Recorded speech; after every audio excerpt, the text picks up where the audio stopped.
News TN நேயர்களுக்கு எல்லாருக்கும் வணக்கம். நம்ம இதுவரைக்குமே எடுக்காத புது கான்செப்டை இன்னைக்கு நம்ம எடுக்க போகிறோம். அது என்ன அப்படின்னா, அந்தந்த கட்சி தொண்டர்களை அந்தந்த கட்சி அலுவலகத்துக்கே போயிட்டு அந்தந்த கட்சியில் என்னென்ன நடக்குது அப்படின்ற ரகசியத்தை அவங்க மூலியமாகவே நம்ம கேட்க போகிறோம். அந்த வகையில் நாம் போக போகிற கட்சி ஆஃபீஸ் பூ கட்சி தான்.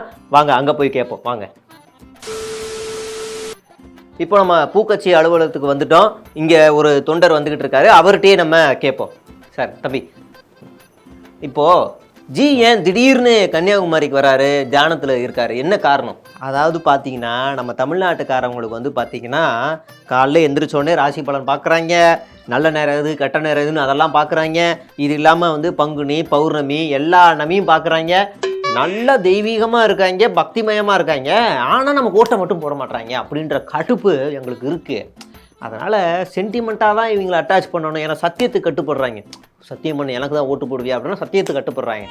அதனால் இவங்க அப்படியே அட்டாக் பண்ணலான்னு தெய்வீகமாக நம்ம ஜி வந்து தமிழ்நாட்டிலேருந்து பிரச்சாரத்தை ஆரம்பித்தாரா, அதே மாதிரி தமிழ்நாட்டிலே முடிப்போம், அப்போ தான் இவர் நம்ம மேலே பாசம் வச்சுருக்காரு, பாசத்திற்குரியவர் அப்படின்னு ஓட்டை போடுவாங்கன்னு அப்பப்போ விசிட் அடிக்கிறாரு.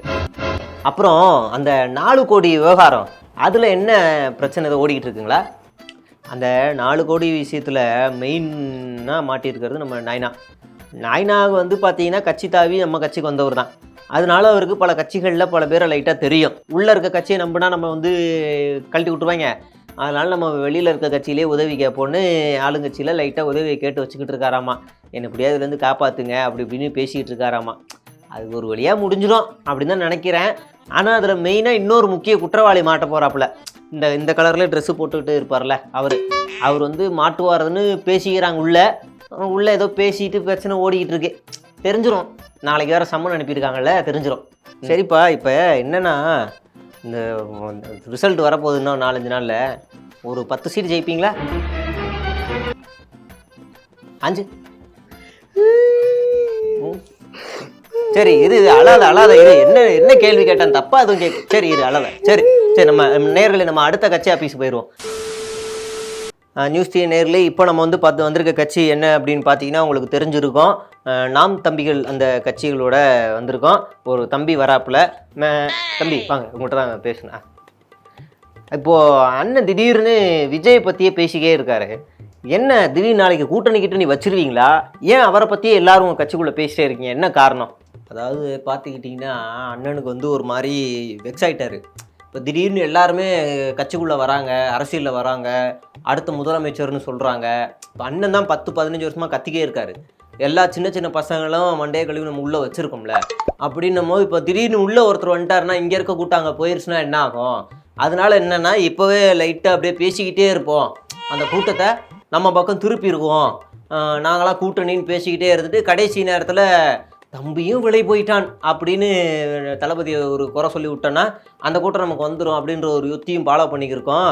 அது இல்லாமல் இப்போ ஏதாவது நடக்கும்ல, எப்படியாவது அந்த சின்ன வாக்காளர்கள் ஓட்ட விட்டுறக்கூடாதுல்ல, அதுக்காக எங்களுக்கு ஒரு இது பண்ணி இப்படி மேனேஜ் பண்ணி வச்சுருக்காங்க. அப்போ பயம் இருக்குது. ஆமாம், பயம் இல்லாமலா? ஏன்னா இப்போ சின்ன வாக்காளர்கள் வச்சா எங்கள் வண்டியே ஓடுது. அதுதான் அவங்க ஃபஸ்ட் டைம் ஓட்டு போடுறாங்க, அடுத்த வாட்டி ஓட்டு போட சொன்னால் உஷாராயிடுறாங்க.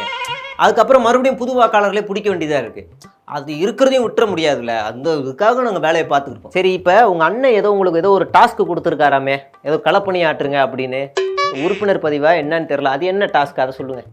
அந்த டாஸ்க் என்னன்னா, இப்போ வர 2026 இப்போ வர 2026 அண்ணனுக்கு வந்து ஒரு நல்ல தொகுதியாக பார்க்கணுன்னு சொல்லி ரிசர்ச் பண்ண எங்கள் டீம் எல்லாரும் கீழே இறக்கியிருக்காரு. ஏன்னா திருவத்தூரில் நிற்க வைக்கும் போது எப்படியாவது ஜெயிக்கணும் அப்படின்னு பிளான் பண்ணோம். ஆனால் பாருங்கள், நக்கிட்டு போயிடுச்சு. அதுக்கு முன்னாடி குளத்தூரில் நிற்கலான்னு பிளான் வாய் விட்டார். அங்கே மட்டும் நின்று இருந்தாருன்னா முடிஞ்சிருக்கும் சோழி. அதனால் உஷாராக திருவத்தூர் கூட்டு வந்து நிறுத்தி, ஆனால் அங்கே ஜெயிக்கிறோன்னு நினச்சோம், பார்த்தா அங்கேயும் முடிஞ்சு போச்சு. அதான் இப்போ எந்த தொகுதி சப்பையாக இருக்கோ, நல்லா டம்மியாக எல்லாம் இருக்காங்களோ அங்கே நிப்பாட்டிடுவோம் அண்ணனை அப்படின்னு சொல்லி ரிசர்ச்சுக்கு எல்லாரையுமே இறங்க சொல்லியிருக்காங்க. இந்த பூக்கட்சியில் கேட்ட அதே கேள்வி தான். இப்போ ரிசல்ட் வரப்போகுது 4-5 நாளில். எத்தனை சீட்டு ஜெயிப்பீங்க? ஜெயிக்கிறதுலாம் எங்கள் டார்கெட்டே இல்லை. எங்கள் டார்கெட் 2026லேயும் இதே மாதிரி ஏதாவது அப்படி இப்படி பார்த்து நின்று டம்மியாக அப்படி இப்படி நிப்பாட்டி, ஒன்று நிப்பாட்டினா மருத்துவராக நிற்கணும், அப்படியே பாதி நிப்பிட்ட போட்டு அப்படியே கவனத்தை ஈர்த்து அப்படி இது பண்ணி அப்படி மேனேஜ் பண்ணலாம். அப்படி அது வேணால் பண்ணிடுவோம் நாங்கள். ஜெயிச்சிருவோம், அரியணையில் உட்காந்துருவோம். சரிப்பா, சரி. ஆமாம், ஓகே. நேரில் நம்ம அடுத்த முக்கியமான ஒரு கட்சிக்கு போய் பார்க்க போகிறோம். அந்த கட்சிக்கு வாங்க, நம்ம உடனே பார்த்துருவோம் வாங்க. நியூஸ் டிவி நேயர்களே, இங்கே தான் நம்ம பல முக்கியமான தகவல்களை நம்ம வந்து சேகரிக்க போகிறோம். ஏதாவது ஒரு கட்சி தொண்டர் வருவார், நம்ம பேசி விஷயத்தை கறந்துருவோம். எங்கே யாரையுமே காணோம், மீட்டரில். சரி, காதை உள்ளே போடுவோம். தலைவரே, கட்சிக்காக நான் அவ்வளோ கஷ்டப்பட்டு உழைச்சிருக்கேன் தலைவரே. எனக்கு நீங்கள் பதவி கொடுக்க மாட்டீங்களா? நீங்கள் என்ன தலைவரே இது? தலைவரே, ஏற்கனவே நான் அமைச்சராக தான் இருந்தேன். சின்ன சின்ன பிரச்சனைக்காக நான் அமைச்சர்லாம் தூக்கிட்டீங்க. இப்போ எனக்கு தயவு செஞ்சு எனக்கு அமைச்சர் பொறுப்பு கொடுத்துருங்க. தலைவரே, வயசான 2 பேரை தூக்குறீங்கன்னா அப்போ என்ன தூக்கிடுவீங்களா? என்ன தலைவரே நீங்கள்? நான்லாம் பெரிய பெத்த கை தலைவரே. தலைவரே, என்ன தலைவரே, வாரிசுகளுக்கு மட்டும் தூக்கி கொடுக்குறீங்க, கட்சிக்காக உழைக்கிறவங்களுக்கு கொடுக்க மாட்டீங்களா? என்ன தலைவரே நீங்கள்? தலைவரே இப்பெல்லாம் பண்ணாதீங்க தலைவரே. ஏய், என்னங்கய்யா என்னையே தூக்கி வெளியேறிக்கிறீங்க? இப்போ வந்தேன் பார்த்தியா, சின்ன பசங்களாம் வாய்ப்பு கொடுக்கும், நல்ல கட்சின்னு வந்தேன் பார்த்தியா? என்னையே சொல்லணும். எத்தனை கான்ட்ராக்டை பிடிச்சி கொடுத்துருப்பேன், எத்தனை கட்ட பஞ்சாயத்து பண்ணியிருப்பேன், எத்தனை பிரியாணி கடையில் கையை விட்டுருப்பேன். வேலையை காட்டிங்கல்ல, நல்லா இருங்கயா, உங்கள் குடும்பத்தோடு நல்லா இருங்கயா. கடைசி வரைக்கும் உங்கள் புள்ள பேரனுக்கே கொடுங்கயா, நல்லா கடைசி வரைக்கும் கஷ்டப்படணுயா. இப்போ ஐயோ பாவம், இந்த கட்சியில் உண்மையாக இருந்து என்ன பிரயோஜனம்? கஷ்ட விட்டுருக்காங்க போலையே. சரி, இங்கே நமக்கு தகவல் கிடைக்காது போல், ஆனால் காதை போட்டு தகவலை வாங்கியாச்சு. நம்ம அடுத்து போகலாம். என்ன ஒரு சின்ன பையன் கத்திக்கிட்டே வரான், இருங்க அவனை போய் பார்ப்போம். டேய் டேய் டேய் தம்பி, டேய் இங்கே வர, அழக்கூடாது தம்பி, செல்லக்குட்டி தங்கக்குட்டி, இன்னும் ஏய் அழக்கூடாது. என்னடா வீட்டில் யாரும் அடித்தாங்களா? இல்லை. ஸ்கூல் திறக்க போகிறாங்கன்னு அழுகுறியா? என்ன எதுக்கு அழுகுறான்? காசு கீசு எது வேணுமாடா? என்னங்க ரைட்ஸ் இருக்குது உங்களுக்கு? எங்கள் தலைவன் என்னங்க பண்ண, அவனு போய் அரெஸ்ட் பண்ணி வச்சுருக்கீங்க. அரெஸ்ட் பண்ணிட்டாங்களா? இந்த சின்ன வயசில் அரசியல் பேசுகிறான், நிறைய பேர் அரெஸ்ட் பண்ணிக்கிட்டு இருக்காங்க. யாரை சொல்கிறான்? தம்பி யாரடா, யாரை பற்றிடா பேசுகிற? யாரடா அரெஸ்ட் பண்ணிட்டாங்க? வீட்டில் ஏறியாதடா? என்னடா ஆச்சு சொல்கிறா? எல்லாருமே கார் ஓட்டுறாங்கல்ல, எல்லோரும் கார் ஓட்டுறாங்க தானே. அவர் என்ன பாவம் பண்ணார்? ஃபோன் வரும்போது எமர்ஜென்சியாக வீட்டிலேருந்து வரும்போது தேங்காய் பார்த்தா வாங்கிட்டு வாடான்னு ஃபோன் வந்துருக்குது. அது அந்த அப்படியே ஃபோன் ஓட்டுனே அப்படி வச்சுருக்காரு. ஆனால் ஒரு கஷ்டம் கை ஒன்றிருக்குது. ஸ்டேரிங்கை போச்சு, ஃபோனு போச்சு, காரும் ஓட்டுனு, என்ன கஷ்டம்னு எங்களுக்கு தானே தெரியும். அவரை போய் அரெஸ்ட் பண்ணி வைக்கிறீங்க. நாங்கள் ரைட்ஸ் இருக்குது உங்களுக்கு? பாவம் தானே அவர். யாருமே வீலிங் பண்ணலையா? அவர் மட்டும் தான் பண்ணுறாரு. உங்களுக்கு தேவையில்லாமல் பண்ணி நிற்கிறீங்க. சிக்கமாயிடும் சொல்லிட்டேன் நான். டேய், இந்த மாதிரி இன்ஃப்ளூயன்சரு, நல்ல அதிக ஃபாலோவர்ஸ் இருக்கவங்கலாம் ஒரு நல்ல பழக்கத்தை சொல்லி கொடுக்கணும். அதை விட்டுட்டு பைக்கை வேகமாக ஓட்டுறது எப்படி, வீலிங் பண்ணுறது எப்படி, ஸ்பேர் பார்ட்ஸ் எங்கேயாவது வாங்கி இங்கே அதிகமாக விற்கிறது எப்படி, இப்படியே இல்லாமல் சொல்லித்தரது.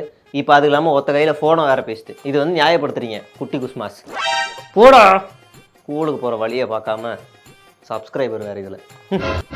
நேரிலே நம்ம அடுத்த எபிசோடில் இன்னும் பேலன்ஸ் இருக்க கட்சியெல்லாம் பார்த்து ரகசியத்தை தெரிஞ்சுக்குவோம். வரட்டுமா?